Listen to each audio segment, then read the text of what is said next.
the study and it's not working. So I don't know what's happening with Exam Master to look at the exam. So we might not be able to look at your exam. I might have to just talk about some questions. I don't know what's going on. Good old Exam Master. I'm hoping we can fire them. I would love that. I really am. I'm hoping it would just all these problems just keep developing and we can fire them because I don't hate anything, but I really don't like Exam Master. All right. So I prefaced this that I probably cry during this lecture, so just sorry. It comes with that, but this is a hard lecture. And I'll explain why as I get started. So, we need to understand a couple key things about hematology and oncology for kids because you got NCLEX coming up, okay? So there's certain things that you guys got to know about it. You don't have to know a lot, but there are some concepts that you should know, okay? So let's talk about the important things and some pretty big overarching concepts, okay? So even how kids get cancer is somewhat different than how adults get cancer. Let's talk about it. Like a little kid who's, 3 years old, they haven't done all these terrible things that we do, like drugs and alcohol and smoking and eating too much and having tons of sugar, right? That mother's still no juice for you, right? So kids get cancer in different ways than adults do, right? Most of the time when adults are getting cancer, it's because we've done something to earn that, right? We smoke a pack of cigarettes a day for 20 years and we get a lung mass. No, shouldn't be a shock, right? Okay, so cancers in kids come from different origins most of the time, okay? How do we know a kid has cancer? Elevated temperature? That is one of them. There are sometimes low-grade fevers in kids. What do you think happens in most kids' cancers to blood cells? They're white blood cells. Bruising. Bruising, good one. Lots of weird bruising, petechiae, purpura, right? So if I'm going to get a cancer, it affects my blood cells, right? We know that. If I'm going to get a chemotherapy, we know our goal is to affect blood cells with chemotherapy, right? So let's talk about this because I learned in section 1 you guys have had nothing really about cancer yet. So let's talk a little bit more about it. Problem is that we don't get to adulthood without knowing what cancer is. We just don't. We've had an aunt or an uncle or a grandparent who's died of it, or a parent or a sibling, or somehow cancer's touched us to know what it is, okay? So, medical treatments. Wow, when we think of medical treatments for kids' cancer, we're certainly going to stunt their growth and development. Think about if a kid's got a brain tumor and I'm radiating their brain. Okay? So, how do we determine what to give a kid? Is it just a shot in the dark? Do we just go into the chemotherapy Pyxis bin and go, the kid got ALL, give me what to give? No, it's very, very complicated, right? So we all understand that cancer research drives treatment protocols. You understand that?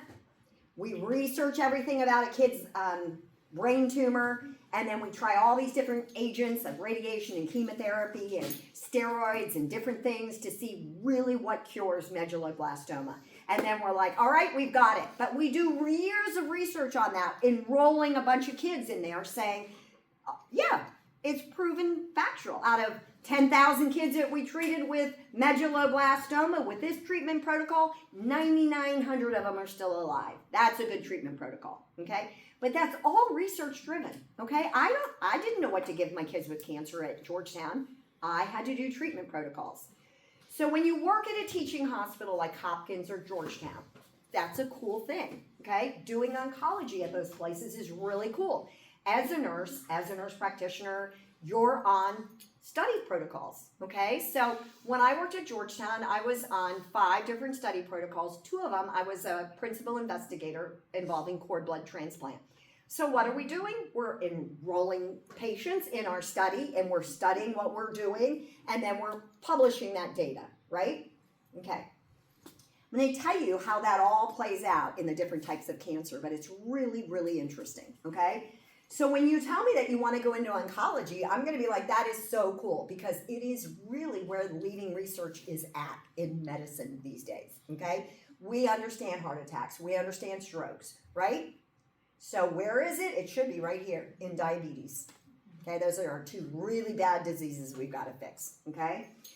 So, Children's Oncology Group, NCI, National Cancer Center, NIH, Georgetown, Hopkins. All of these places are doing leading research, okay? So we're making recommendations and changes all the time.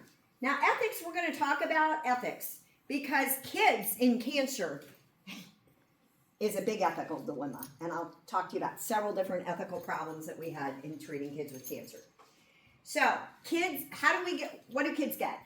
They get organ solid tumors like a liver or a brain. They get leukemia, they can get a rhabdomyosarcoma, a Wilms tumor, right? So there's a lot of bad things that kids can get.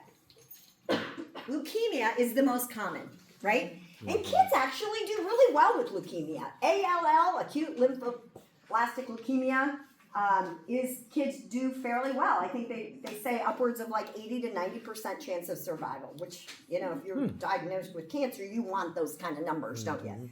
You want as close to 100% chance of survival as possible. So we do call it acute and chronic. So most of the time when you first diagnose a child, they're going to have acute ALL. Okay, I can't say that, those other words. So this develops quickly, right? There is a slower progressing type of cancer. I had a lady on Friday. She had CLL, so she had chronic lymphocytic leukemia, and she had CML, chronic myeloid. So she'd had it for 4.5 years. She wasn't dying in a hurry, right? But she was in because her platelet count was 10, and I was giving her platelets, and her white blood cell count was 1.8, so she was neutropenic, right? Okay.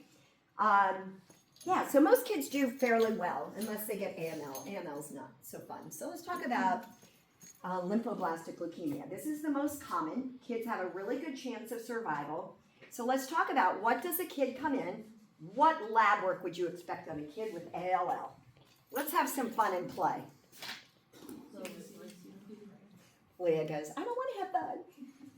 All right, what's my white blood cells?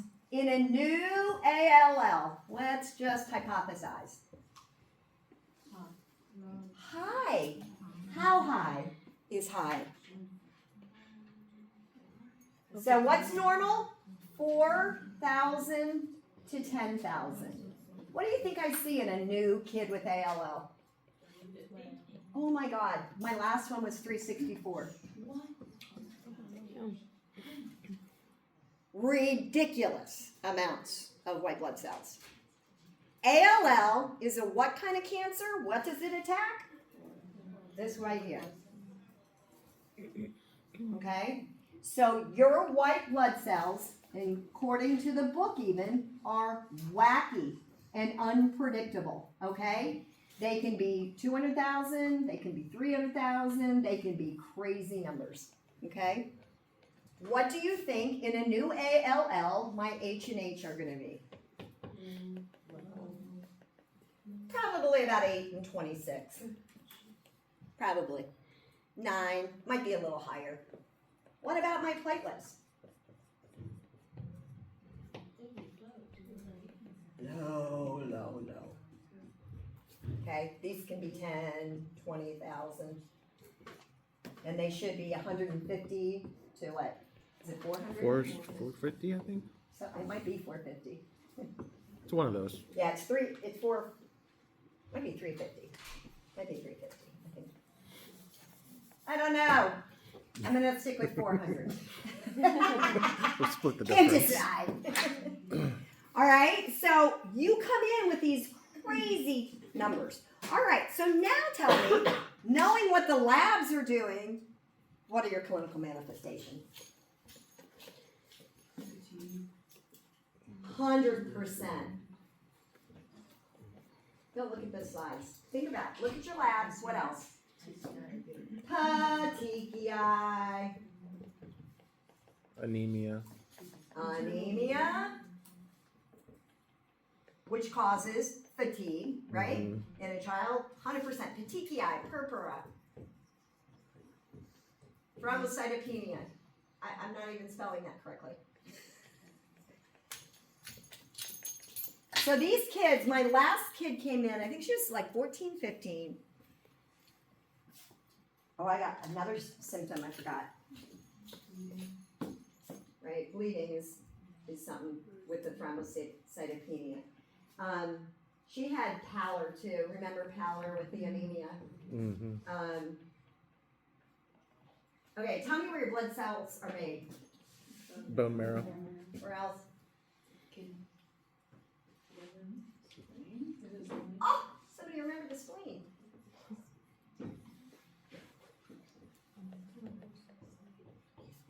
Okay, knowing these two things are affected with those numbers, what would I expect this to cause? Bone pain. Bone pain. Pain. What do you think this is going to cause? Upper. It can. But I'm going to have HSM. What's HSM? Mm-hmm. You know what HSM is? Hepatosplenomegaly.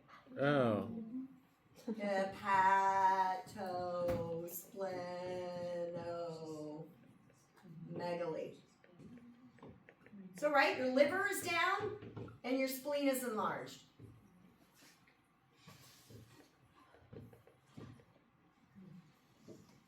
So she had HSM, she had petechiae, she had bleeding gums, and fatigue and pallor. So, what do you think they're at risk for? Infection. Because these guys are too busy proliferating cancer to do any surveilling and treating of infection.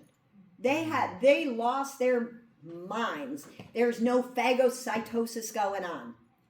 Okay? They're just busy creating cancer as fast as they can go. Okay? This is a big problem for kids, right? What if I have a 2-year-old? We've already learned their heads are big, they lead with their heads, and they fall down and hit their heads all the time.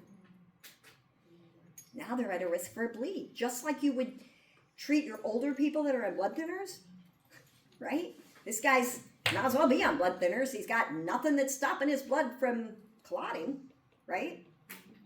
So, infection, bleeding, really big problems. And how can a child grow? I'm going to say this all morning. When we're giving them poison, that is what chemotherapy is. So if I'm poisoning you every day for 28 days to kill cancer, you're not growing and developing. Okay? You're busy getting sores in your mouth to your anus, mucositis. Let's be real, right? You're wiped out because now what we've done is we've annihilated these mothers. And now we're down to like Damn. that many. 0.6. What do we call that? Immunocompromised. Who said it? I was giving you credit. Neutropenia. And this tells you what about your patient? They're immunocompromised. They cannot fight infection. So neutropenia, you know who loves neutropenia? That big word, opportunistic infections. And who are those guys? Those are your fungus, all the weird guys, right? Neutropenia. I'm not going to make you know this, but there's an ANC count. What does that stand for? Doesn't that tell you, like... Yes, it does. Let's start. What is it first? Oh, yeah. I read your mind. A stands for what? Average? Absolute neutropenic count. Yeah, neutrophil count. Neutrophil count, yeah. This is much harder than it looks. Your ANC determines the degree of neutropenia. So this is a math calculation you do. And when you work oncology, this is always on your patient chart. Today my ANC is, because we got to know, okay? Because it's our job to keep the kids safe from this. okay? So they're pretty much like their immune system is pretty much screwed no matter what because it's either I'll get to you in a proliferating second. cancer cells or there's nothing there to fight. No. Yeah. So when you've got a kid that's newly diagnosed with leukemia, boy, they're in a danger zone, right? Of bleeding and infection. Okay? So when you go to an oncology unit at Children's or something, it's a very sterile unit, right? We've got to keep all the infections out of that environment because I can't tell you how many times a fungi finds their way into a bone marrow transplant unit. And one fungi in a bone marrow transplant unit can kill the entire unit of patients. Good God. So let me tell you, bone marrow transplant's a wicked ride. And I started my career that way. That's why I'm a little wacky, in case you're curious. This is complicated stuff, but it's really important to understand it because this applies to adults too, right? This is not only children. So adults might not get 350,000, but they get high numbers. They go through the same process as kids do, okay?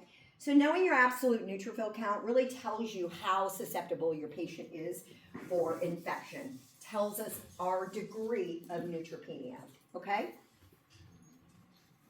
Did everybody understand that so far? Oh, I forgot Leah, and I said I wouldn't forget Leah.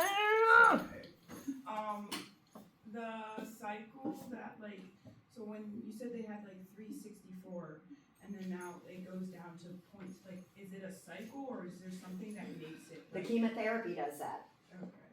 So The chemotherapy goes in and attacks all the blood cells, it's, good and bad. okay, and so it's just, will it eventually go back up? to So the let 360? me explain this a little better. So while the leukemia is developing and we don't know it's happening, those blood cells are proliferating like mad.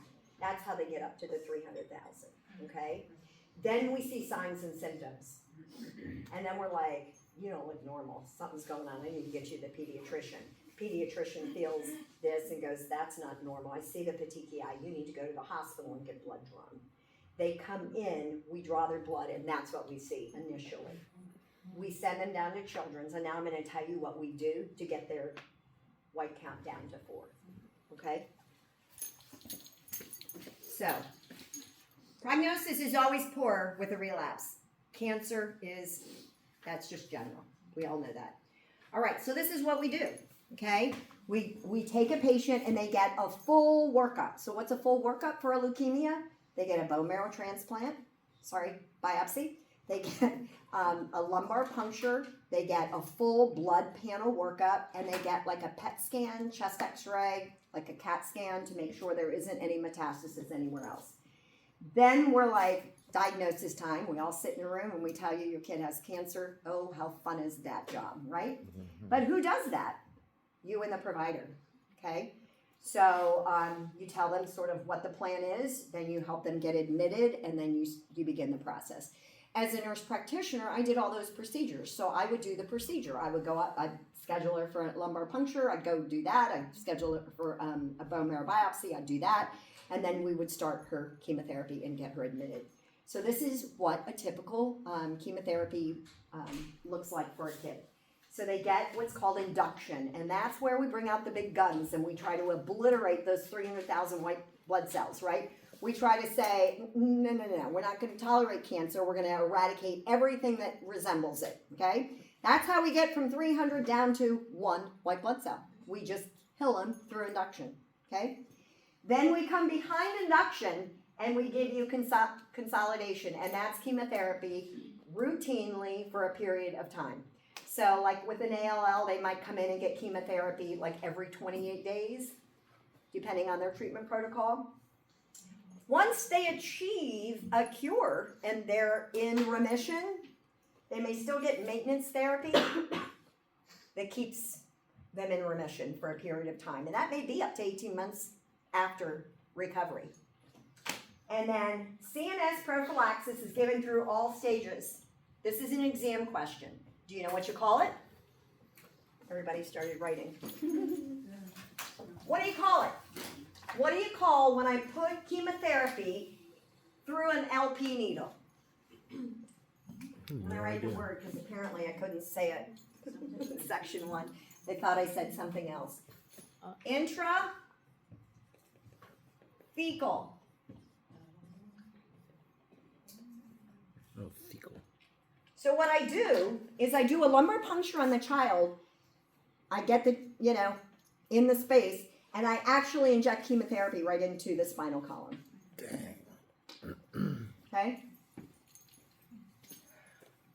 Crazy what we have to do to get rid of cancer. So we've talked a lot about these slides, so I'm not so sure that there's a lot left to say.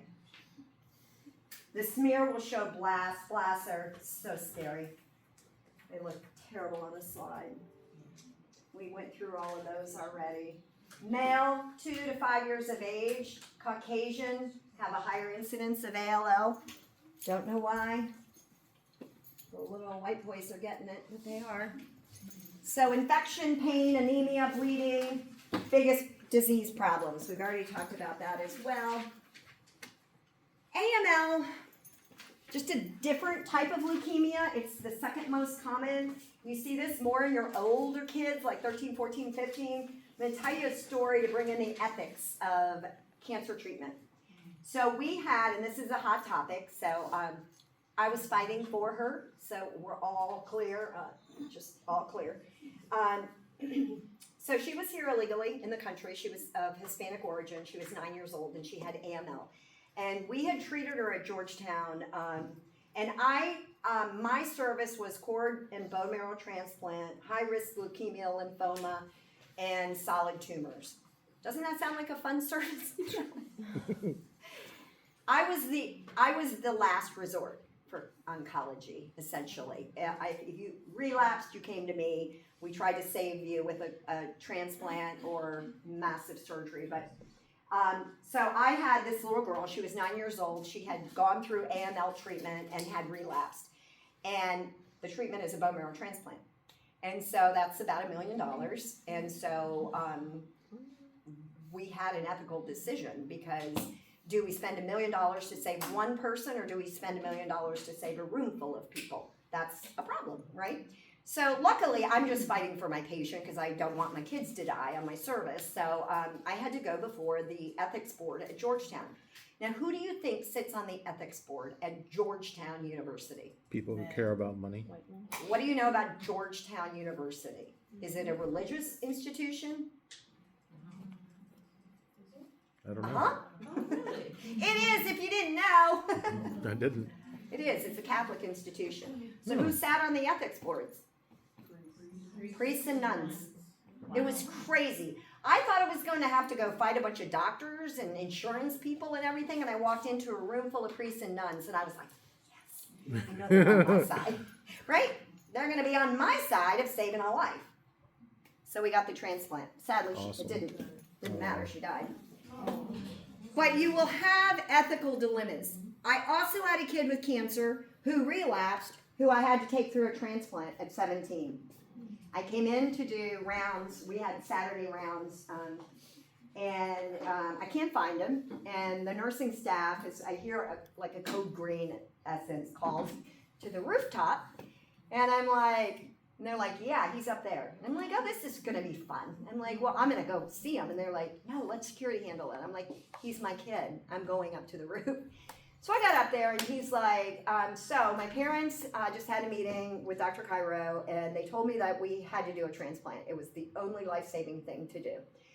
And so I'm here to end my life. I'm jumping off the roof of the hospital because no one is going to make me go through a bone marrow transplant.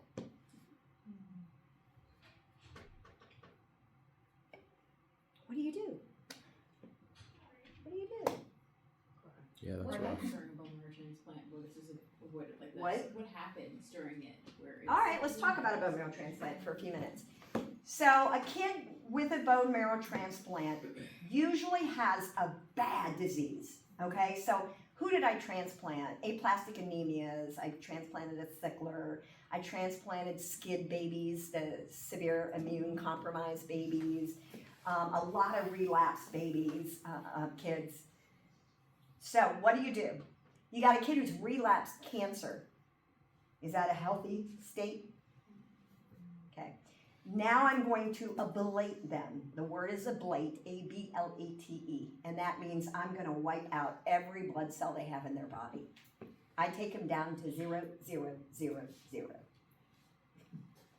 And then I pray that that transplant works. So what is a bone marrow transplant? You're looking for a match, and this is very complex. I don't even know all of it, but you're looking for 6 different points of matching, and that's called HLA matching. The best match is a sibling, mom and dad the same, and you're a match, okay? If you can get a 6 out of 6 HLA sibling match, that transplant's gonna take and that kid's gonna do well. If you have a 4, even a 5 out of 6 HLA match, you may get recovery from the disease, but you're probably going to have what we call graft versus host disease the rest of your life. And that's your body sort of rejecting that blood the rest of your life. What does that look like? Oh, it's miserable. They have rashes all the time. So I'm constantly biopsying the rash for graft versus host disease, GVHD. So you do punch biopsies in the skin. Yep, he's having graft versus host disease. So then you know that the body's fighting the transplant. But that's all you got, right? So it's very challenging. Now, I just told you I took the kid down to 0, 0 on all of their blood cells. So they're in that reverse ventilation high room where you have to go in and you scrub for 10 minutes, fully gown up, and then you go in the room. It's got that high, I don't even know what that ventilation stuff is. Positive pressure. Yeah, really extreme. Like the whole unit is positive pressure. And then each room has like the scrub room and the room. So they live there for months while they're ablated, waiting for their transplant to take. Because it can take days, weeks, months for a transplant to take. And the whole time, Mr. Fungi is knocking on their door, and you're praying that he doesn't come, because this will kill your transplant patient 100% of the time. Yeah. I was just curious how long after the transplant did that little girl pass away? I don't. It didn't work? No, it never took, but she died. My memory is she died in the transplant process. This process of waiting for the transplant and all of that stuff is like, you know, being on a high wire over the Grand Canyon, hoping they don't die. So it's very tough. Very tough. And then, do you guys know that chemotherapy causes cancer? So if I give you chemotherapy for ALL as a child, it may cause you to get ovarian cancer as a young adult. Wait, so what happened to the guy on the roof? Oh, the guy on the roof came down and we didn't transplant him and he died. But it was his choice, you know? Yeah. He didn't want it because of how painful the procedure is. He had had enough. Yeah. He had had enough. He had relapsed on his leukemia twice and he was like, nope, I'm done. He said, I know it's going to come back. It's probably not even going to take. I'm going to die in the process. I'm done. I just want to be a kid. So ALL, I'm not a fan of. Most of these kids ended up in transplant with me, so I'm not a big fan of ALL or AML. I like ALL. My kids with ALL do well.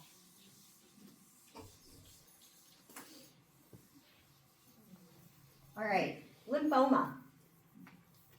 Exactly like it sounds. It impacts the lymph tissue. Where do we have lymph tissue in our body? All over. All over. We got them in our neck, in the front, in the back. We got them under our arms. We got them in our stomach. We got them in our groins. What's the lymph system do? Filter. It's a drainage system of the body.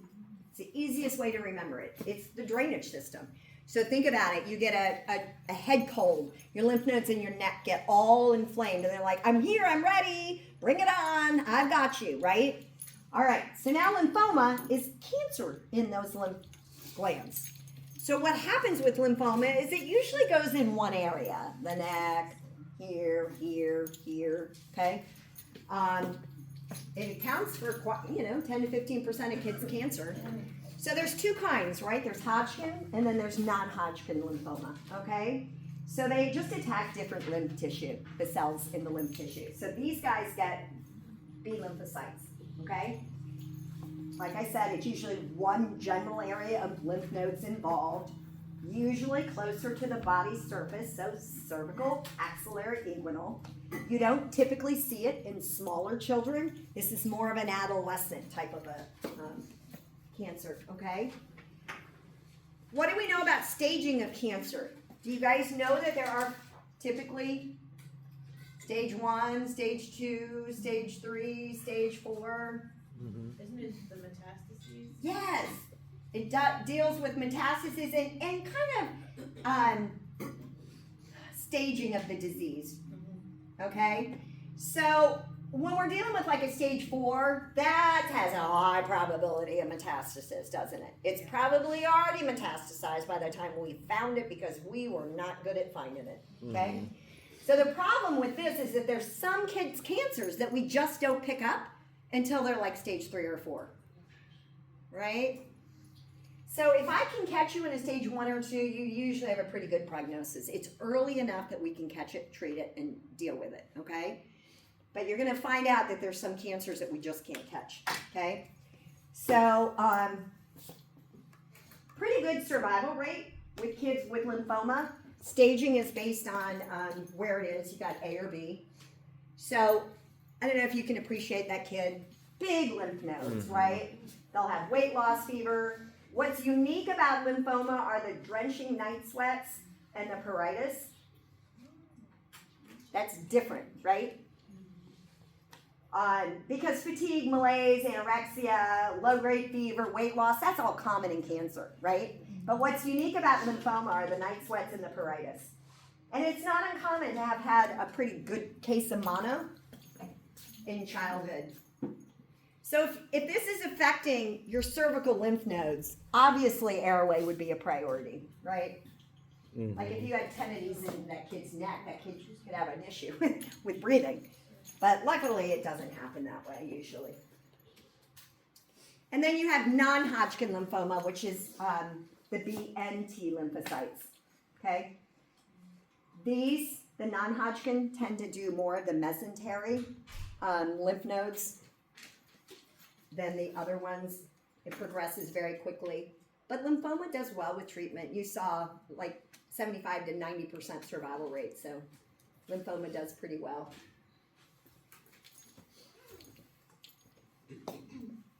So you wouldn't be symptomatic for very long if your neck was involved, would you? We'd be like, dude, Jessica, you got mumps? What's going on, right? I mean, it's obvious. So it's different than if it's deeply seated in your abdomen and you're waiting for symptoms to express like abdominal pain. Yeah. Right? That makes sense. So we biopsy it to diagnose it, and then we get a chest x-ray looking for metastases, bone marrow as well. All right, brain tumors. I'm going to try hard to get through it. Try hard not to cry. I'm just an emotional being.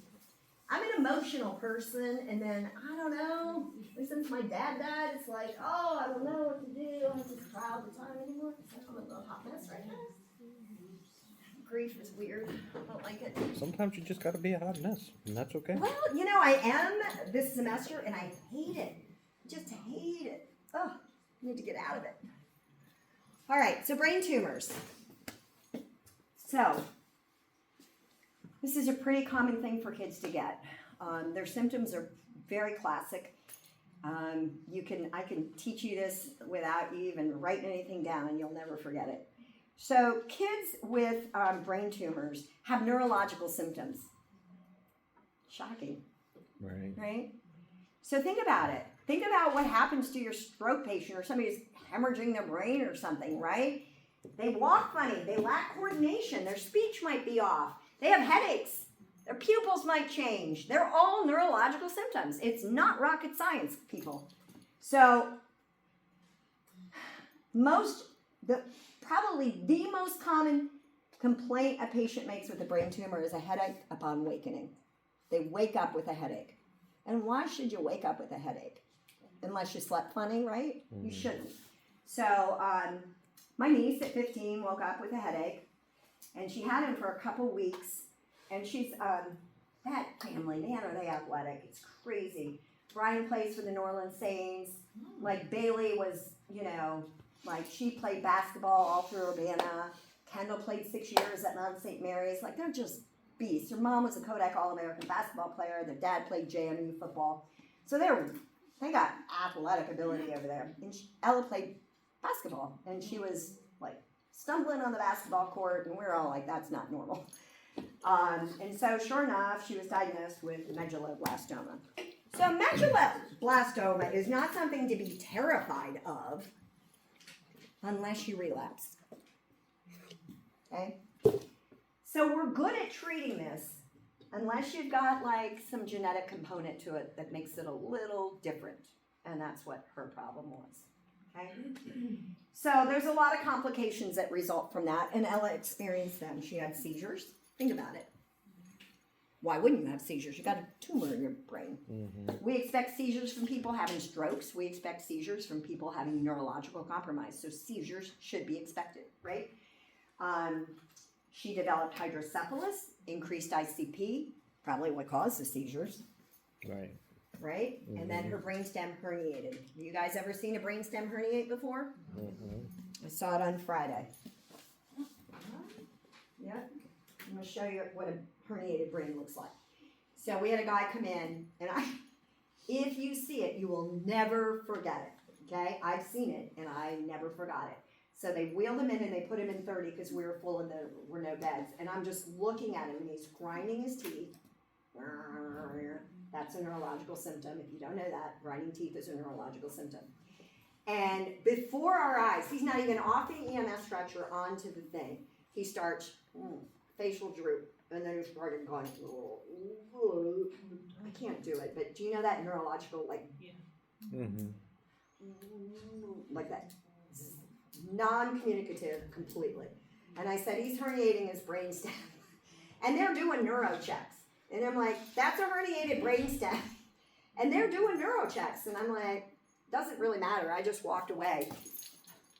He's a herniated brainstem. When you see it, you will never forget it. No, he's dead. You see his brain? You see the shift? Oh. His whole brain is clear over here. Gotcha. This is blood. Dang. That's his ventricle. So he was just dying.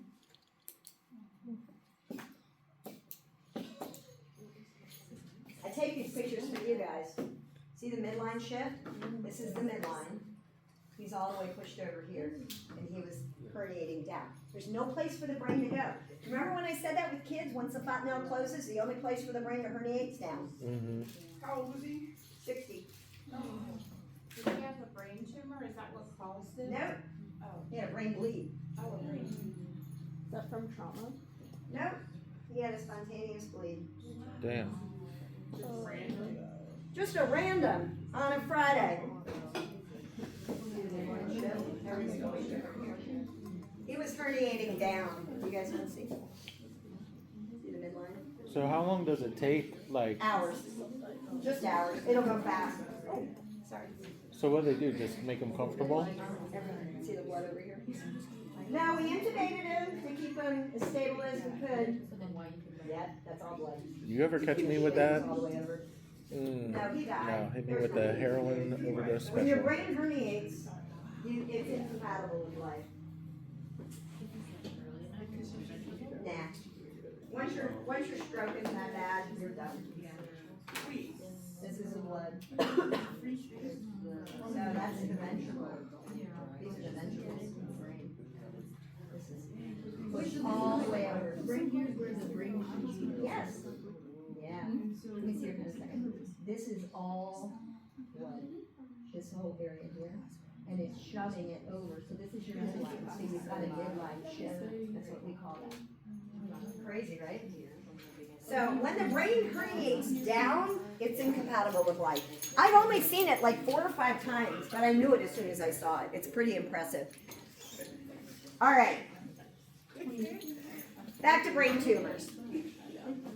So what do we do with a brain tumor? Most often we shrink it with radiation. We may or may not do chemotherapy, and then we do surgery, okay? And then depending on how bad this tumor resection is, right, they may end up with a VP shunt to deal with the hydrocephalus and the excess fluid in the head, right? And then just as a point of just knowing, we don't do radiation in kids under 3.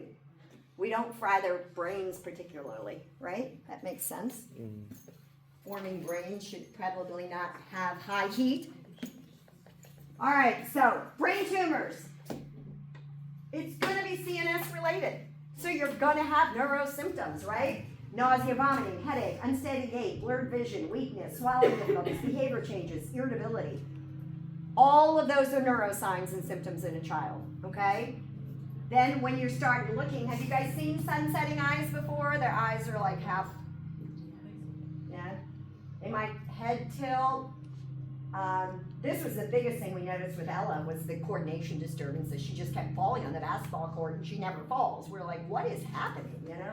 We knew something was going on. And then pupils may be off, right? His pupils, what do you think his pupils were? Blown. Blown. Good job. That was great. They were both blown. Both blown. Another bad sign.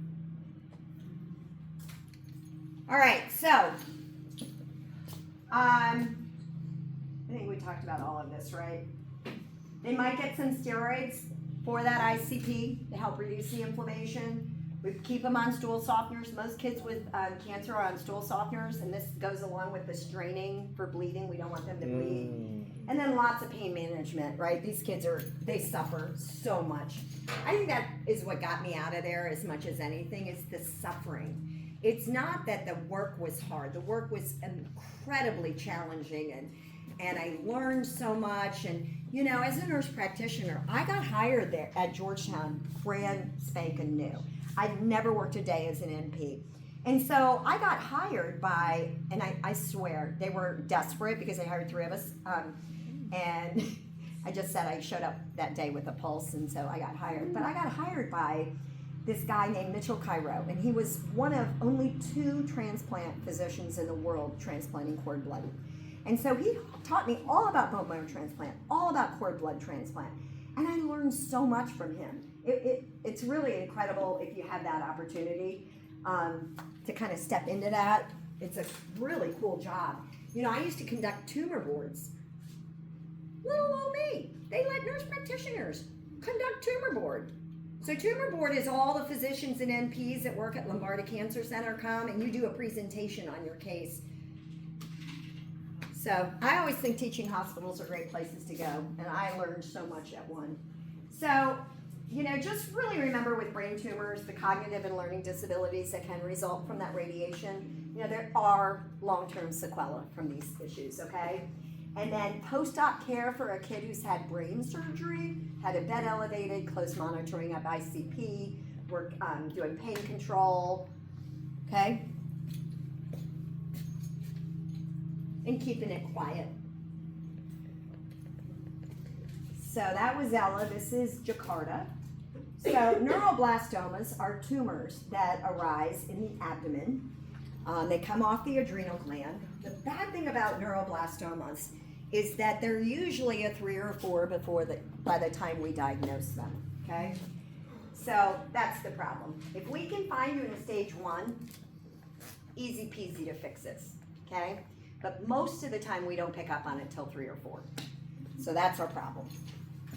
So neuroblastoma. What you'll see with these kids is they have like a swelling in the abdomen. Most of the time they have urinary or bowel problems. That's like the number one thing you see is like urinary frequency or retention, and kids don't have those issues, right?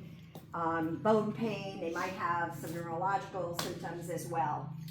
And then, why would I see facial swelling, edema around the eyes? What did I tell you about neuroblastoma that would involve those things? Huh? Well, the adrenal gland? The adrenal gland. Where does the adrenal gland sit? Yeah, Yeah. right? So don't forget that adrenal gland's sitting on the kidney, and so you can have some renal dysfunction on that kidney.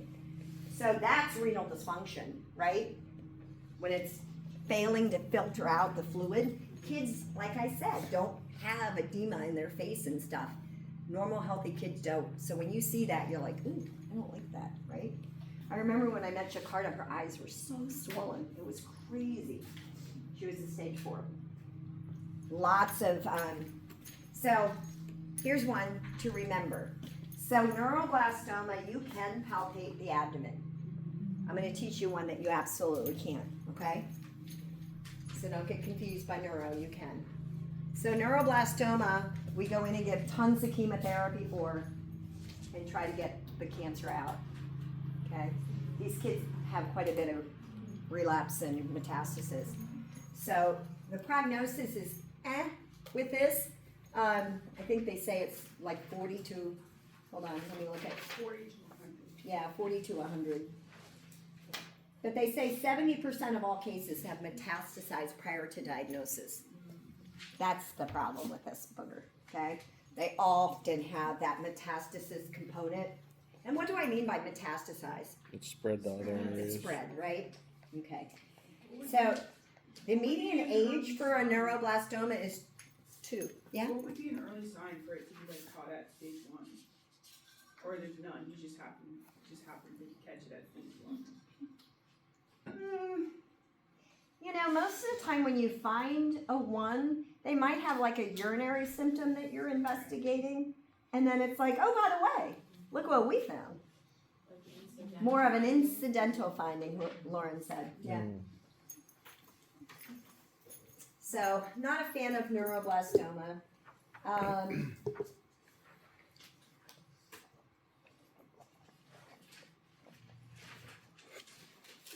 Just making sure there isn't anything. Yeah.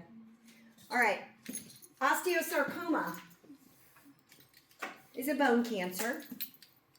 There's really 2 types of bone cancer that NCLEX wants you to know, osteosarcoma and Ewing sarcoma. So osteosarcoma was experienced by one of the Kennedy cousins. He had his leg amputated from it. So this is a bone cancer. They usually get a primary lesion and a long bone on the humerus and the femur. Femur accounts for the majority of them. And so the problem with this as well is you have metastasis. This bugger of metastasis, right? So what do you think a bone cancer symptom-wise would give you? Pain. You might have swelling, redness, but pain is the biggest one. You get that bone pain, and it's very usually localized, okay? So they go in and do chemotherapy to try to decrease the size of the tumor, and then they do limb salvage. And what do I mean by limb salvage? Like they take off as little as possible. That's right. I get the whole tumor if I can get the whole tumor and save the leg as much as I can. But I'm probably going to lose muscle. I'm probably going to lose tendons. I might lose, I don't know what, but I might lose a lot, okay? And then sometimes amputation is necessary to save the life. So osteosarcoma, let me see. Most common bone cancer in kids occurs most frequently after age 10 following a growth spurt. More than half occur in the femur. Localized pain, often relieved with flexion and limping or other gait changes. And then it's chemotherapy, surgery, limb salvage, amputation as your cure. So not good. And then Ewing sarcoma is also another bone tumor. This one's highly malignant. It's usually found in the pelvis or the femur, as you can see here. And then this guy can get radiation and chemotherapy and then surgical excision with limb salvage and amputation if needed as well. So in the pelvis, you're kind of stuck because we can't remove your pelvis, right?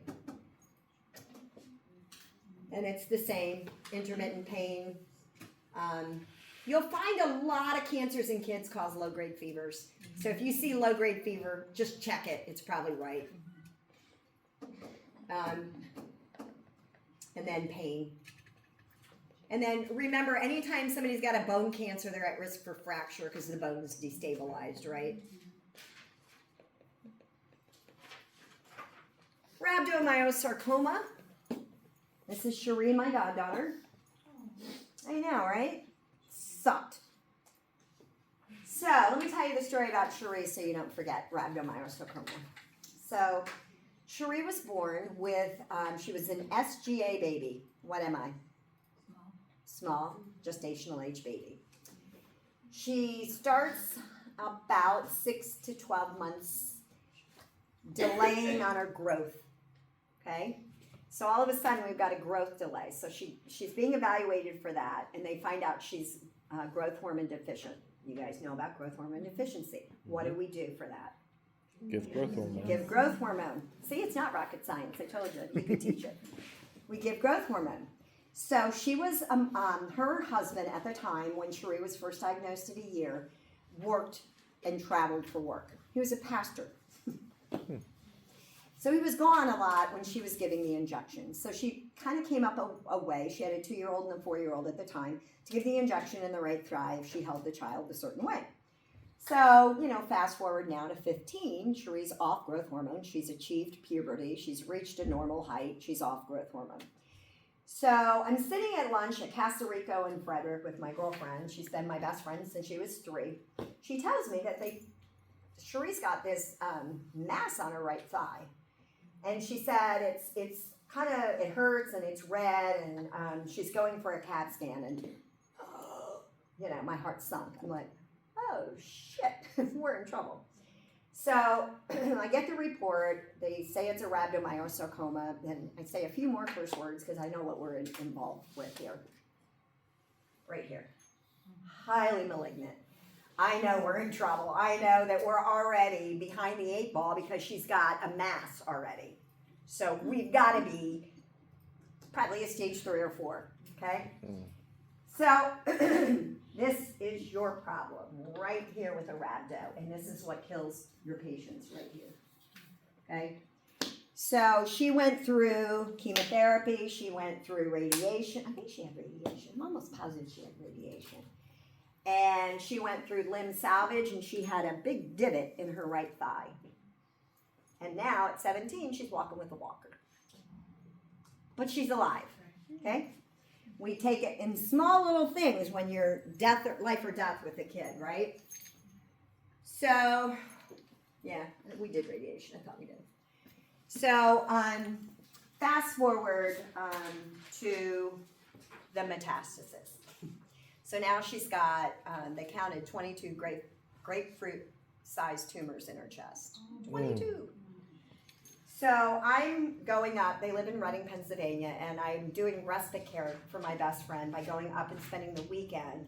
And so they created like a little nook off her bedroom for me, and I just had like a day bed, and she had a recliner and a TV in there, and so Cherie would come hang out with me. And so we were hanging out one day, and I had been up all night with her because she was really having a lot of trouble breathing. And so I was trying to nap, and I was just laying there, and I said, Cherie, I'm just going to hold your hand while I nap. And she said, okay, Aunt Heidi. So I was holding her hand, and all of a sudden, I was out. I was sleeping. Her hand went silent, and it woke me right on up. Mm-hmm. And I woke up, and I was like, and I just hit her because she wasn't breathing. Mm-hmm. And she went, oh! And she looked at me, she goes, I just died, didn't I? Maybe a little. But you're not dead now. Look at you now, And I knew right then we were in for it, right? That she was kind of at the end, right? Yeah. So I went downstairs and had a conversation with her mom. And, did I tell you that when you hear that guttural sound that a mom makes at the deathbed, you'll never forget it. You'll never forget that guttural sound. And I said, I think we really need to start talking hospice with Cherie. And so we put her in hospice, and I came back, about a month later to do respite care again. And her disease had advanced pretty significantly to where it was in her lungs. She was on morphine and Ativan around the clock. And she looked at me and she goes, Aunt Heidi, I don't want a hospice nurse. Will you be my hospice nurse? And I said, well, you don't know me, but that's the last thing I know how to do. I can save a life, but I can't let you die in front of me. And I was like, I don't know anything about that. I'm going to really suck at it, and you're going to need somebody really good at it, right? I don't want to be that person. She goes, but I don't want anyone else. All right, I guess that's what we're doing then, okay? So her hospice nurse would come stand at the bottom of the stairs and she'd say, what are her vital signs? What does her skin look like? How is she feeling? What dose of medication is she on? And she'd give me more supplies and I'd go back in and take care of Cherie. So I did that for 2 weeks, 2 solid weeks. Do you know how much morphine was she on at the end? 2 milligrams every hour. I didn't just laugh at 2, 325 an hour, 325 milligrams an hour. How much Ativan was she on? 150 milligrams an hour. Now, let's talk about hospice for a minute. Who's adjusting that medication? Nuh-uh. Nuh-uh. There's nobody in the house but the mom and dad and me. You. Me! Hospice doesn't stay at the houses. Nope. They're only there for a visit, 10, 15, 20 minutes. Mm-hmm. They check your medication, they check the death status of the patient, and they're out the door. Your family does hospice. Yep. All right? So her mother and I are standing there looking at the morphine going, I've never given someone 100 milligrams of morphine an hour. I'm not going to increase that number. And then she's looking at it and she goes, I don't want to kill my child. So I'm calling the hospice nurse. Somebody needs to guide me right now because I don't know that 100 milligrams isn't going to make her stop breathing. And I'm not going to be the one who does that. She goes, honey, you're going to be at such higher numbers of morphine. Just keep going. Is she still breathing? And I'm like, uh-huh. She goes, then you're not giving her too much. Okay? It was insanity. Okay? Was she feeling pain? Oh, yeah. Tons of pain. Yeah. So she took to her bed. Death, even with children, takes time. Okay? They don't die in fear. They don't die in pain. You've got to take that away for them to pass. Okay? So it took her 2 weeks from when she stopped breathing and I smacked her to die. That's a long time. Her body didn't want her to die. Right? Very, very tough illness.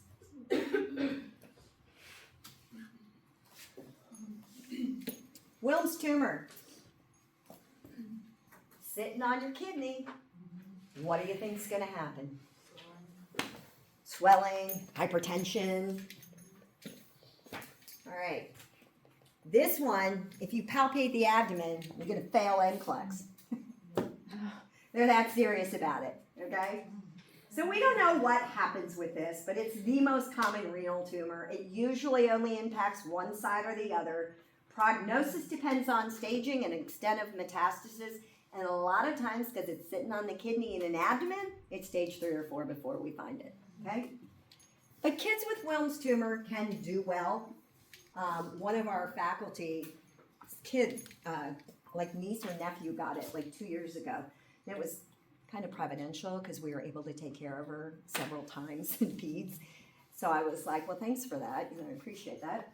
But Wilms tumor, we have to do radiation or chemotherapy, and we usually do it before. You'll find with solid tumors, the goal is to shrink them, right?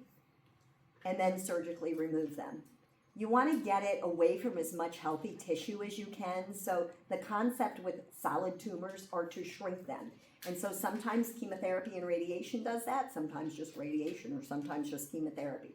But that's your goal, is to get it down as small as you can, so when you go in, it's less damaging to the body, okay? So we have to go in and remove a Wilms tumor. And sometimes they lose their kidney.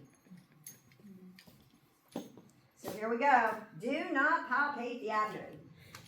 It's even red.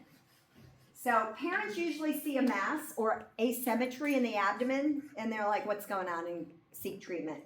So we know when we see like a 2-year-old with an asymmetry in their abdomen, we're not palpating that because we know that that could be bad. So we're going to do studies before we do that, okay?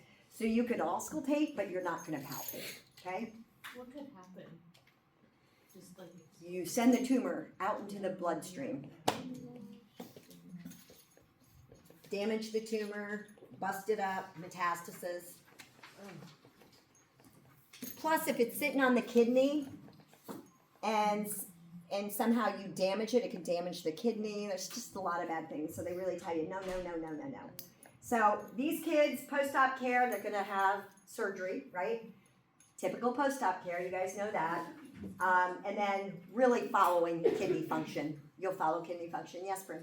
I'm thinking back, like a neuroblastoma, you said you can palpate and feel for masses, but how do you know, like, That it's not one or the other? yeah, You know. if you feel like there might be a mass in there, just don't even touch it in case? And then we- That's what I do. Okay, Because how can I tell a neuroblastoma from a Wilms tumor? I can't. right, Not just by looking at the kid. So I don't palpate when I see asymmetry. oh, That's my rule of thumb. You know, as providers, as practitioners, you're going to find what you do too. I just don't ever do it. I just assess it in a lot of other ways. The answer is avoid palpating the abdomen. Liver tumors. I have a really interesting story. Her name is Stacy. So I got a 6-year-old at Georgetown. Remember I told you I did solid tumors? So hepatoblastomas in children. You can see it's rare. Kids don't get liver cancer, okay? So Stacy did, and she came into Georgetown, and her mother was so terrified. You just remember things about people, right? And I've never met a more terrified woman in my life that her kid had cancer. Just like, I think I had to say everything 10 times before she could hear me. She was so scared. So Stacy came in, she had weight loss, anorexia, and some jaundice. And she went to her pediatrician. Pediatrician did a workup. She had elevated LFTs, some abnormality in her CBC, and she was referred to Georgetown for evaluation. So whether you know it or not, being referred to Georgetown or Hopkins is a big deal when your kid has cancer. It's a big deal. So Stacy got referred to Georgetown, and her mother just thinks she's dying, okay? I'm pretty sure she was like the only child of older parents as well. So, like, there's a lot of emotions involved. So she came in, and she was this child. She was super skinny, really petite little girl. And sure enough, she had a liver cancer. She had some of these things, not all of them, but she did have the jaundice. Don't forget, all the things, anytime something's wrong with your liver, it can make you jaundice, right? So your gallbladder has a stone and it's obstructing outflow of the liver, you're going to get jaundice. There's a lot of things that cause jaundice, but in cancer, jaundice is not good, right? So we did a biopsy of her liver tumor, and it came back this very rare type of liver cancer that no child in the world had ever been diagnosed with. Oh yeah, ever in the world. So how do you think Barry and I figured out what to do with her? Barry Anderson being the guy who worked with me. He was the oncologist. How do you think we figured out how to treat a liver cancer that nobody had ever treated before? So we have this liver cancer up here in a 6-year-old. Look at how they treated other liver cancers. Oh, brilliant. All right, so we sought out advice about other types of liver cancer.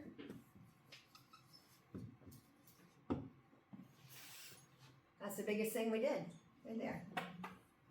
So Barry Anderson sent out an email to all the hematology oncologists in the world.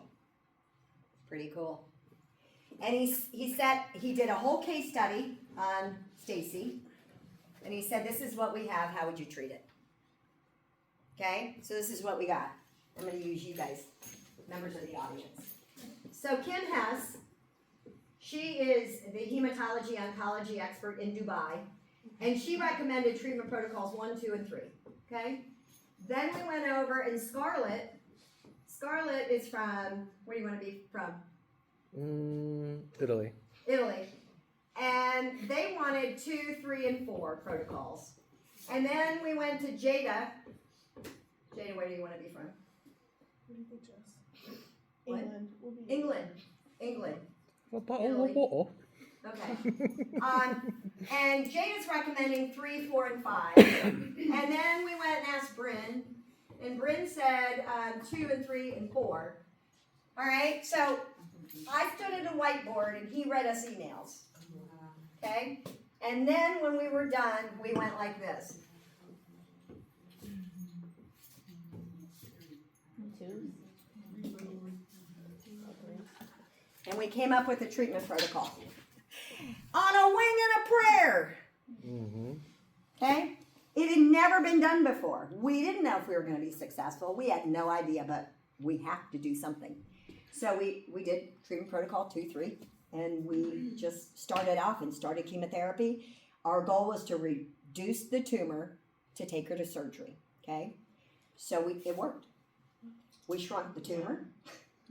And then the next thing I know, I'm in the OR because Mitch Cairo sent me to the OR with Stacy to watch the leading liver transplant surgeon in the world remove her tumor.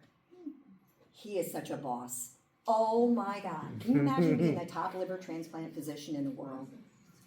And here I am, little old Heidi from Frederick Community College going, hi, I'm here for the tumor, right? So he said, this is what he did. He handed me his whole stack of CDs, and he goes, you're going to be my DJ. And I'm like, well, this is going to be fun. So I just kept playing music from his CDs. It was a 14-hour surgery. Dang. So just so you know, we stop, we go to the bathroom, she's still open, right? We sit down sometimes, we stand back up, but we're in there the whole time. We're not leaving, okay? Being at a teaching institution, we had fellows, residents, and everybody else who kept her alive if we had to go pee, okay? Wow. They do step out and eat. You know, they drink protein bars and do things to stay awake, right? So this is this guy, and this is what's so cool. He looks at me and he goes, do you see the tumor? And I'm like, yeah, I do. He goes, all right, I'm going to cut it out. So he cuts it out, and then he hands it to me in this thing, and he goes, will you run it down to pathology and let me know if I've got clean margins? I'm like, oh. You know, so I run over, I come back, and I'm like, you got clean margins, you know? And he's like, great, I thought I did. And he's like, you want to see? So he's showing me everything. And, you know, you can remove part of your liver, and it rejuvenates, right? So I'm like, oh my God, I think we did it, right? So we sew her back up. Now, I am the only constant in her life, right? I have been treating her for the last, I think it was like 3 months before we got her there. So their family, I'll never forget the mother. This terrified woman is sitting staring at me as I'm wheeling Stacy out of the OR into the ICU.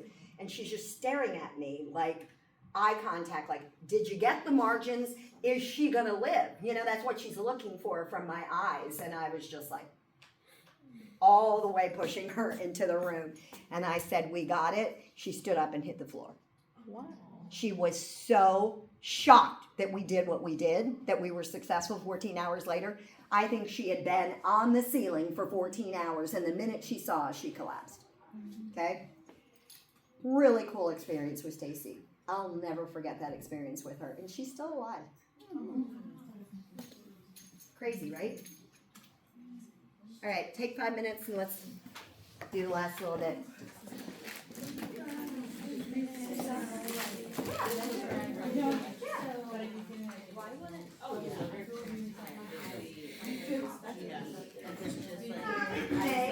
May. If that had been successful, we might have had to do that. Well, if it's isolated, why is it just, Yeah, it's hard to get her body a transplant? just created it again. If we transplant her liver, she's gonna have to be on those injections. I know. It's complicated, isn't it? So, and also I feel probably like. Oh, man.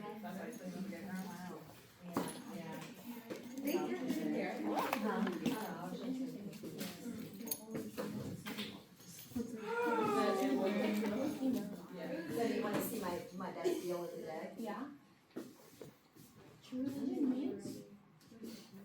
For $14.99. Where do I shop? Marshalls and TJ Maxx. I've never $199 $199 clothes. in TJ Maxx. Oh my gosh. I'm jealous. I was telling my deals. No, look at my jeans. True and $199. Oh, dang. TJ Maxx.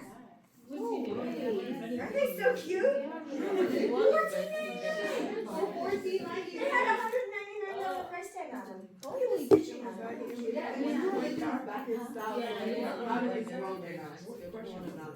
Like Levi's is out. I only shop designers. Yeah. I just like looking for designers. That's all I do. And then I pull it out. Yeah, you're cute. I don't check the price if it's like ridiculous. They always have nice words.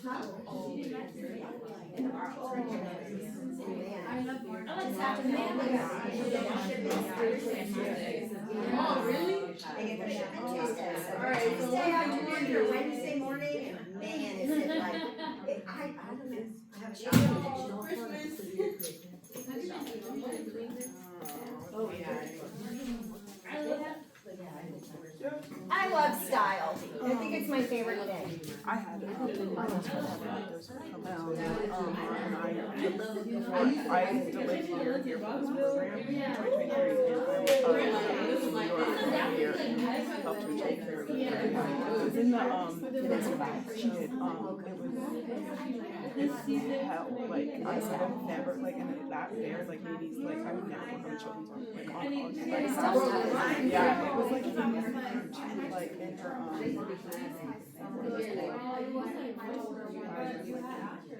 I had no idea. She was an ear infection. She was at Sloan Kettering. So that's where it was. She got radiation chemo, but it was like that I was like when I saw that I know what this is like. You'll never forget it. It's terrible. I miss you when that happened.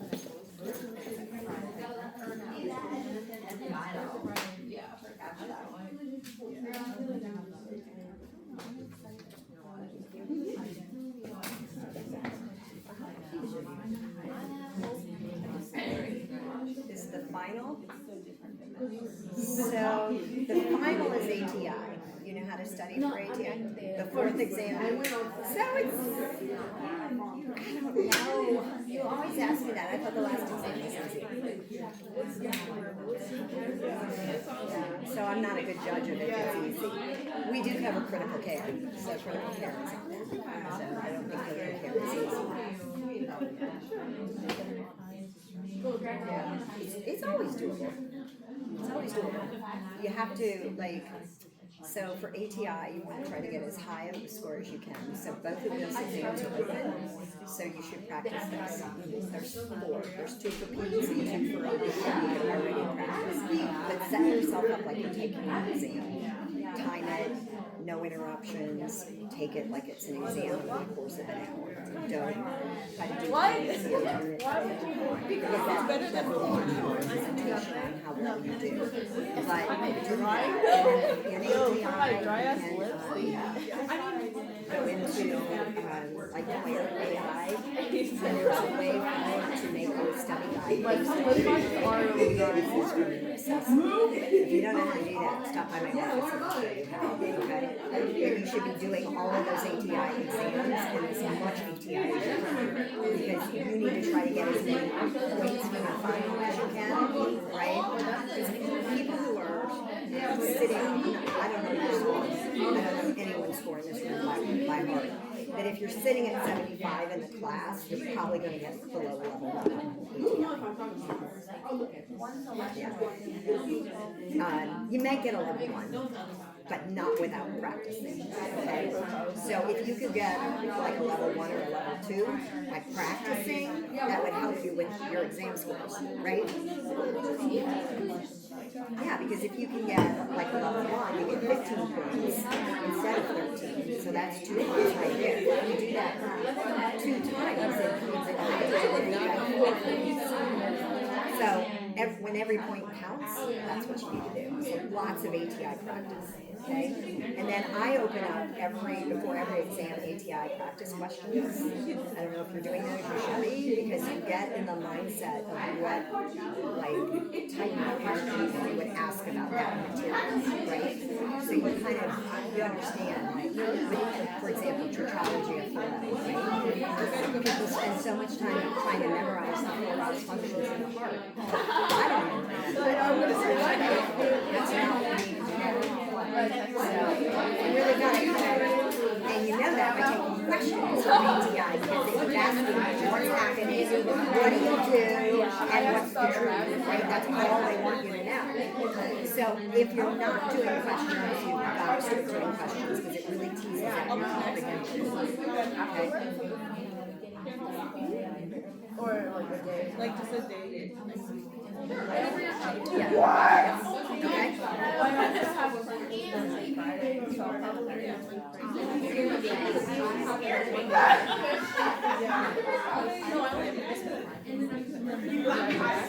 All right, should we do hematology so we can go to lunch? Yes. All right.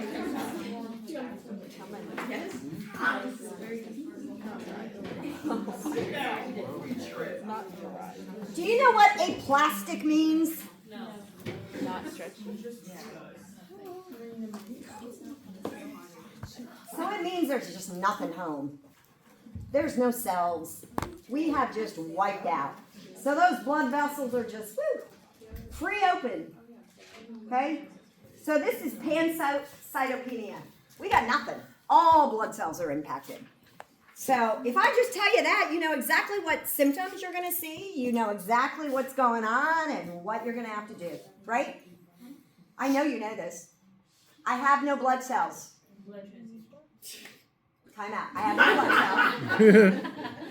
I appreciate that, because that's exactly what you're probably going to do. A blood transfusion. So you got no blood cells. So what am I at risk for? Bleeding and infection. Boom, boom, right? All right, so in aplastic anemia, I got no red cells, I got no white cells, I got no platelets, I got no hemoglobin. It's just like driving the highway without a car in sight. So you just got plasma? You just got plasma, but you don't even have platelets, because you got thrombocytopenia too. Right. You don't. That's the problem. You can't live like that, right? That's the neat part. That's the bad part about aplastic anemia. So you're constantly coming in for blood transfusions and platelets. That's the only thing keeping you alive. That's all that's keeping you alive. All right, so let me ask you a question about administration of blood products. How fast can you give platelets?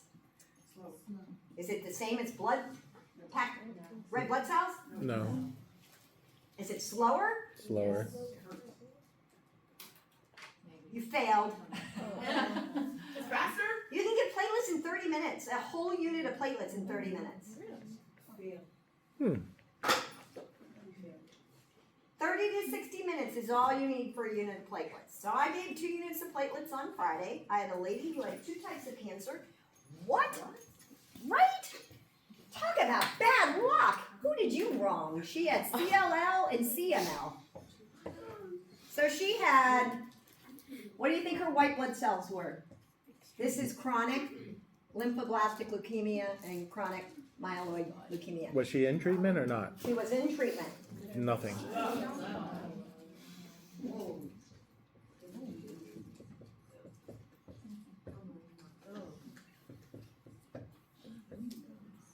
Those were her numbers.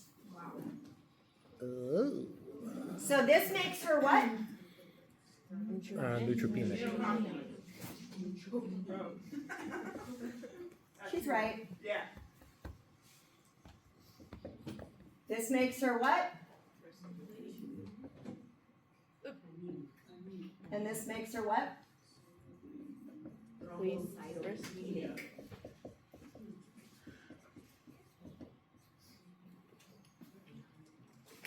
All right, so aplastic anemia is not a lot different than that. It's like there's no cars on the highway. All right, so what do you think we have to do for that? It's short term.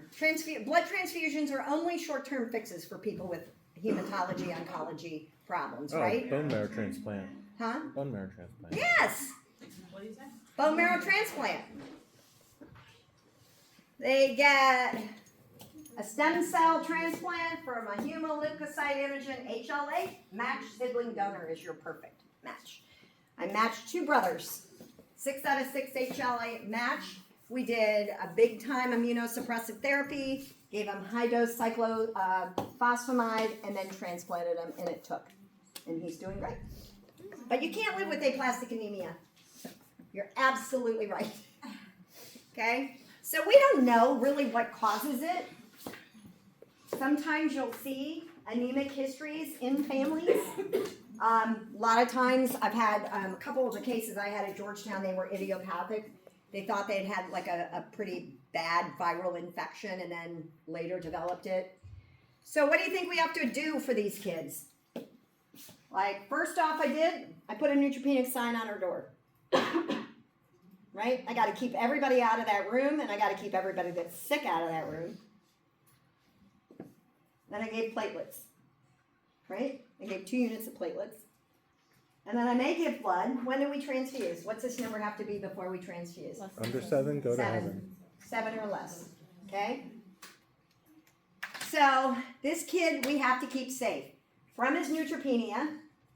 Okay? So he's at a great risk of an overwhelming infection. And he's also at risk for that booger up here called fungi. He's got immunosuppression. Okay? And then bleeding, right? So like when I discharged that lady, she was like, well, now I'm good. My platelets are normal. I said, probably not. Because the whole time I'm giving you platelets, what does she still have? Cancer. Something that's working against my platelets, so, right? So as I'm infusing these guys, this guy is attacking them. Does that make sense? So we made a joke, because you make a lot of jokes when you're dealing with people who are dying, right? I was like rolling the bag of platelets down. I said, girlfriend, you can't afford to leave one in the bag. And we were making jokes out of it. She was getting every single platelet in that bag. I ran the normal saline tubing through the tubing to push the last of the platelets in, because I wanted her to have every single one. She only had 10. But then I said to her, you have to treat yourself like you're on a blood thinner. Because if you trip, so I said, go home and take all the area rugs out of your house. Set up your house for safety. If you have a dog, have him stay somewhere else for a while. Like, my dog trips me all the time, right? So you have to keep you safe. If you're dizzy, you can't charge through dizziness. You have to sit there and make a phone call to get help, okay? You have to treat it differently. Aplastic anemia, kids. Try that with a kid. Right. It's a nightmare, okay? This is just kind of a story that kind of relates. I don't know if my patient before had that disease, but she had some kind of cancer, Okay. and similar findings. She was in the hospital because she was just sitting on the couch and her cat just jumped on her lap, and then she just got like a giant hematoma on her leg, and then got infected from there. That's wild. Yeah. So yeah, keeping kids safe is hard, right? So infections, hemorrhage, and then, opportunistic infections will kill your patients. That's the problem with them. All right, hemophilia. We all know what hemophilia is. It's not new to us. It's kind of like cancer. You don't get to be an adult without hearing the word hemophilia and knowing that that patient can't what? Clot. Why can't they clot? Because they lack a factor that can. So if they're, right, so factor A deficiency, Fibrinogen, the hemophilia, sorry, A is a factor 8 deficiency. Hemophilia B is a factor 9 deficiency. So let's take a kid with hemophilia. What are they going to do? bleed Bleed. Where are they going to bleed? everywhere. Everywhere. So bloody noses is very common. Think about what kids are doing. They're picking their nose, but now when they're a nose picker, now they hemorrhage, okay? Or they brush their teeth and they cause bleeding gums, so they have to have a soft toothbrush. If they fall down, now they're going to bleed into a joint, okay? So these guys have to get, how do we treat it? Platelets. Nope. I'm deficient in factor 8. Oh, we're probably going to give them some factor 8. I think we will. Let's give them factor 8. Okay, because they can't clot. So if I give them factor 8 that they're deficient in, they'll start clotting. Bleeding, crisis, resolved. Okay? So it's not that hard. not rocket science. Yeah. I assume that would be lifelong, right? Yeah. And then how often? You do that at home? Is So that no. They always come into the hospital for bleeding episodes. What mean the injection? Yeah, they come in for factor VIII in the hospital. We give them treatment because they're having the bleeding crisis. It's not like. So if once a they, month they come in. so let's imagine if I get a nosebleed, but I'm deficient in my factor VIII, I could sit and apply pressure for days and I'm still going to bleed. So the only way to start clotting is to give them the factor VIII to bolster their factor VIII to get the nosebleed to stop, and then we're just on a wing and a prayer until the next bleeding episode. So they only come in after bleeding episode and then get that injection. So these are kids who can't play contact sports. So what's a good sport for a kid with hemophilia? Chess. Swimming. Thank you. That's perfect. Swimming is perfect. It's not tough on the joints. She was great. I know, man. She swung that right out of the ballpark. So I won't tell you what somebody said in the other class because everybody was like, "What? That's not even a sport." What is it? Piano. So your goal is prevention in hemophilia. We need to prevent bleeding episodes. So we give them a soft toothbrush. We tell them to avoid picking their nose. We avoid contact sports. But kids are kids. Okay? So they come in, they get factor VIII. If they have surgery or anything, they have to get factor VIII. Here's a good example of like a bleeding joint. So we would ask questions about when did it start, how long has it been going, trying to determine the amount of blood loss, looking for any concerns about, I don't like this question, so it's not going to be on the exam. It doesn't make any sense to me. I picked other ones besides carefully assess his abdomen. All right, let's talk neutropenia, because this is something that, as a nurse, you really need to understand, okay?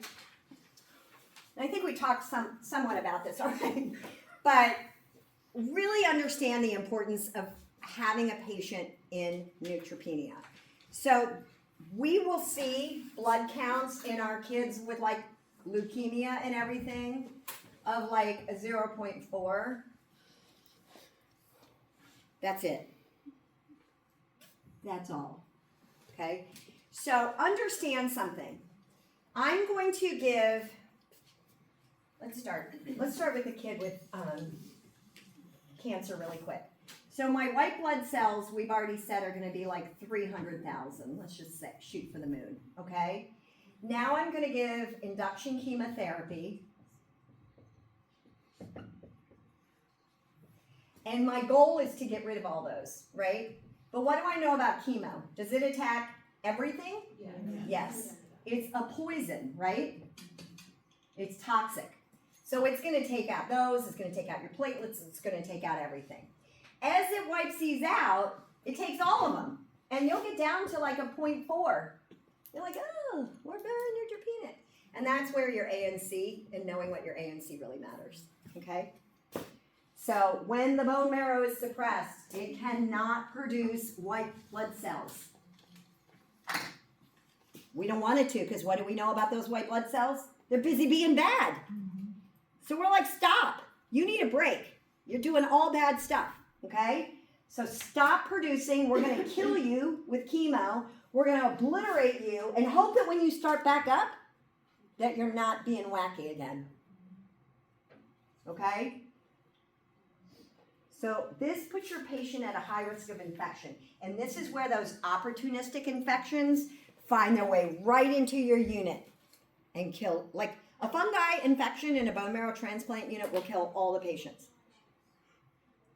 So we can't have them, okay? So understand neutropenia. Like when I got my lady, my CML, CLL, I went right over to the isolation thing and slapped a neutropenic sign on her front door. I want people to know she's at risk for infection. So if you're sick, don't go in her room, right? Now what do we know about this here?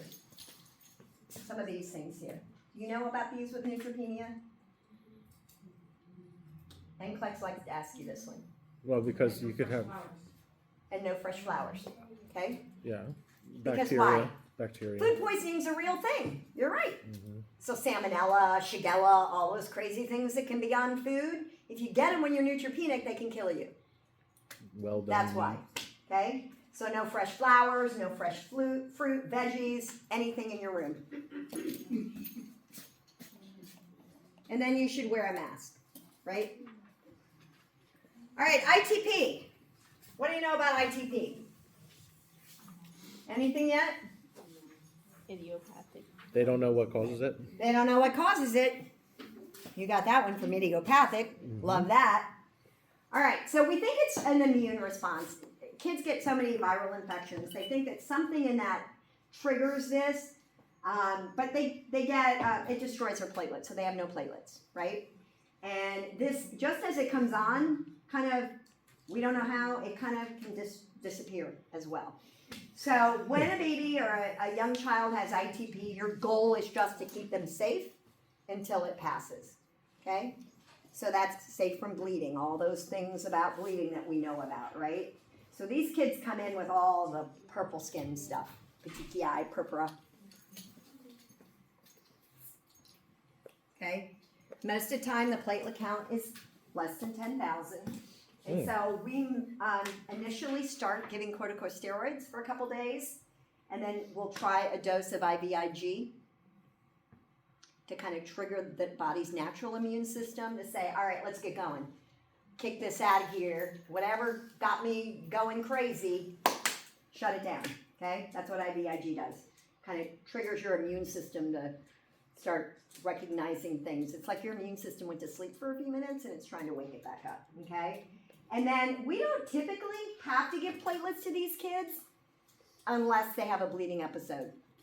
Okay, so if it's like a 1-year-old and they fall down and whack their head and get a brain bleed, then we might need to stop that. But most of these kids, we're just keeping them safe during that time period while they have it. Yeah. So they probably have to go through all that testing though for like other things to rule out all the other. Oh yeah, they get a lot of testing. Yeah, it's no fun. Yeah, I did tons of LPs and bone marrow biopsies when I worked at Georgetown, like every week. And then a hematologist will follow them, right? So most of the time they just need observation, avoiding Motrin, histamines, avoiding contact sports. But most of the time when I've seen this, it's small children. And then educating parents on bleeding. All right? All right, this is the last thing we're going to talk about. You don't have to know beta thalassemia. So sickle cell disease, you guys already know about. So I'm talking pediatrics, and I'm talking about the bad stuff with it, okay? So sickle cell, we know they've got these crazy little sickle-shaped blood cells, right? What causes a vaso-occlusive crisis in a child? Clumping of the sickles. Right. So why would a kid have a crisis?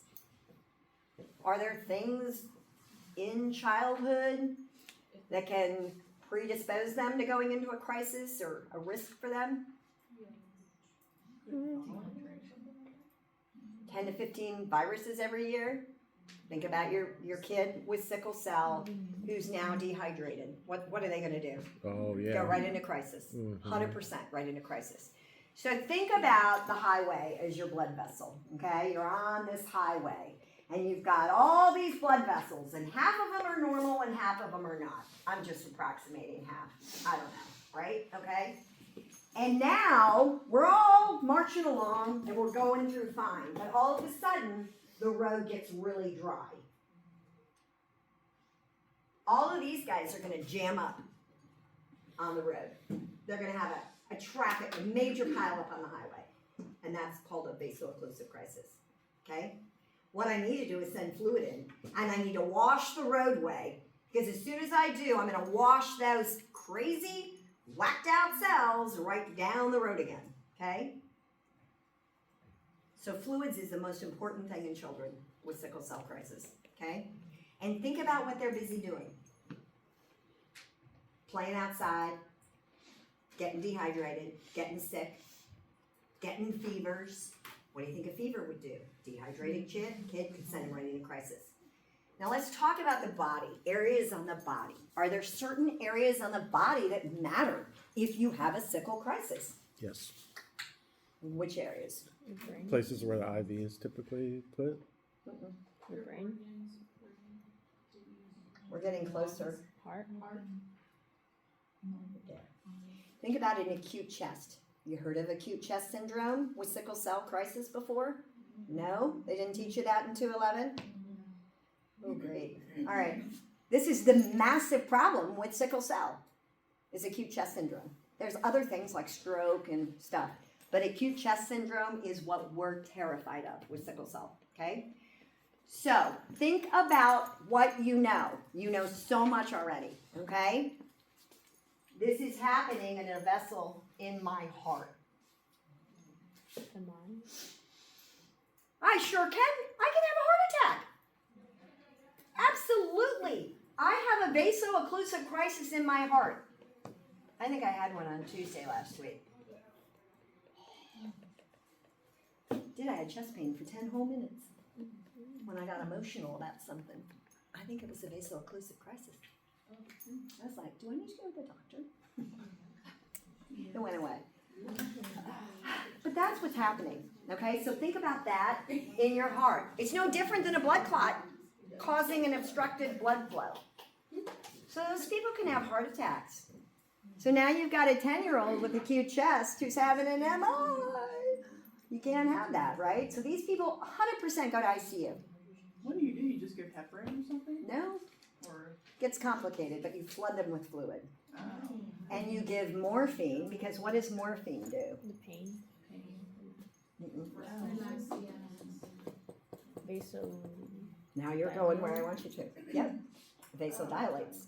So I give morphine to vasodilate. I give oxygen because this is what? A crisis is what? Hypoxia. Okay, at the other end of the road where the blood didn't get through in that jam up back there, no blood's getting through. So that pain in my leg, it's because I don't got blood flow to my leg. That's tissue hypoxia. Okay, so I'm going to give oxygen to try to maximize the oxygen to that body part. I'm going to give fluid to try to stop this sickling, and I'm going to vasodilate with morphine. And I'm going to get down on my knees and pray. Okay? You do a lot of praying in PICU. Is that the same for adults as well? Uh-huh. All right, so I don't care if you know that. We all know how you get sickle cell. It's genetic, right?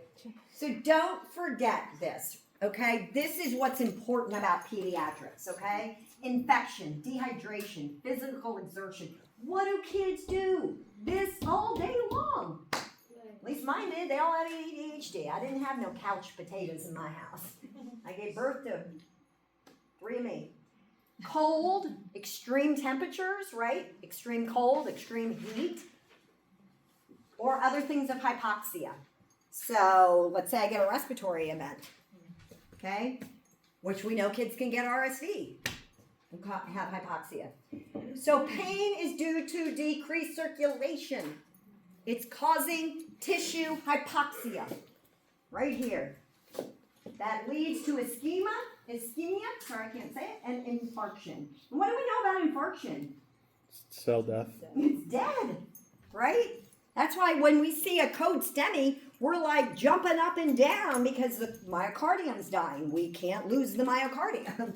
They're going to die. So very, very important to understand those concepts, right? So recurrent vaso-occlusive pain crisis, we can handle those if they've got like leg pain or back pain or arm pain. We can handle that, okay? It's when they're having a stroke or they're septic or they have acute chest or their spleen has now sequestered off, right? That's where we're in the PICU and we're dicing. It's not fun, okay? And then these kids often have delayed growth and development and puberty, okay? And this can happen from a sickle cell crisis. Makes sense. You guys know what it is? It's I don't want you to tell me. Okay. Alright, this one, oh, it's when your erection won't go away. Yes, Yeah. thank you. Therapeutic management. You guys understand it, right? Prevention in pediatrics is always the right answer. So this is a kid, when do you think in the seasonally I'm going to have more pain crises in Summer. children? Summer. I'm going to dehydrate more in the summer than I am in the winter. I'm more of a couch potato in the winter than I am in the summer. But think about kids in general. They're playing sports spring, summer, fall. If you got sickle cell, you're going to have issues with that, right? I want you in, I don't want you out in the cold. I don't want you out in the heat. But yet you got to be a kid, right? So it's very hard. We want to prevent infection, prevent those crises, and it's fluids, oxygen, and morphine. 100%. Most of these sickle cell kids that are in crisis get a PCA if they're there for very long. All right? You all know that newborn screening, that's how we pick up sickle cell? Okay. It's mandatory. And then what makes it hard is I always feel bad for these kids because these are the kids that, you got to prevent this. And so this is the kid that you're chasing around with a water bottle when they're playing outside or saying, you got to come in at, 12:30 for lunch and a break, because you've got to just be treated different. So remember when we talked about special need kids and how that's one of them. It's hard because these kids know narcotics better than you do. Okay, so they'll come in and they'll be like, the morphine's not going to work. I need Dilaudid or Oxy. And you'll be like, well, drug-seeking behavior. We don't talk that way around these guys, okay? Because we know the pain is more than 10 out of 10, and it's real. So we need them to know their narcotics because that's the only way that they get treatment for their pain, okay? Don't worry about beta. All right, any other questions about anything? All right, I do want to talk for 5 minutes about the exam. I have a problem with the exam, so Exam Master is added again. I created a study option, but it's not allowing me